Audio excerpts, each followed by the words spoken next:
விஜய் தொலைக்காட்சியில் ஒளிபரப்பான cook with Komali season 3 நிகழ்ச்சியோடைய டைட்டில் வின்னர் தான் நம்ம ஸ்ருதிகா அவர்கள். அவங்களுடைய சோஷியல் மீடியா பக்கத்தில் ஒரு சூப்பரான ஃபோட்டோஸ் எல்லாம் வந்து போட்டிருக்காங்க. அதாவது நம்ம சிவாங்கி, மணிமேகலை, ஸ்ருதிகா அர்ஜுன், தர்ஷன் இவங்க எல்லாருமே வந்து ஒரு கெட் டுகெதர் மாதிரி வந்து மீட் பண்ணியிருக்காங்க. ஸோ அந்த ஃபோட்டோஸ் எல்லாம் வந்து ஷேர் பண்ணி குக் வித் கோமாளி 3லேருந்து இப்போ வரைக்கும் எங்களுடைய பாண்ட் வந்து ஒவ்வொரு நாளும் ஸ்ட்ராங்கராக க்ரோ ஆகிட்டு தான் இருக்குது.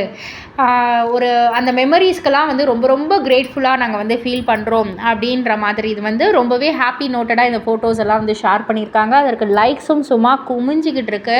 பிகாஸ் குக் வித் கோமாளி அதுவும் இந்த ஒரு கேங்கோடைய ரசிகர்கள் அப்படின்றது வந்துட்டு வேறு லெவல் இல்லையா? ஸோ அவங்க எல்லாருமே வந்து லைக்ஸை குமிச்சிக்கிட்டு இருக்காங்க. நீங்கள் எல்லாரும் திரும்பவும் ஒரு நிகழ்ச்சியில் எங்களை வந்து மகிழ்விக்கணும் அப்படின்ற மாதிரியான ஒரு வேண்டுகோளையும் வச்சுக்கிட்டு இருக்காங்க. ஸோ இதெல்லாம் பற்றி நீங்கள் என்ன நினைக்கிறீங்க? உங்களுடைய கருத்து என்ன அப்படின்றத கீழே உள்ள கமெண்ட் பாக்ஸில் குறிப்பிட்டு சொல்லுங்கள்.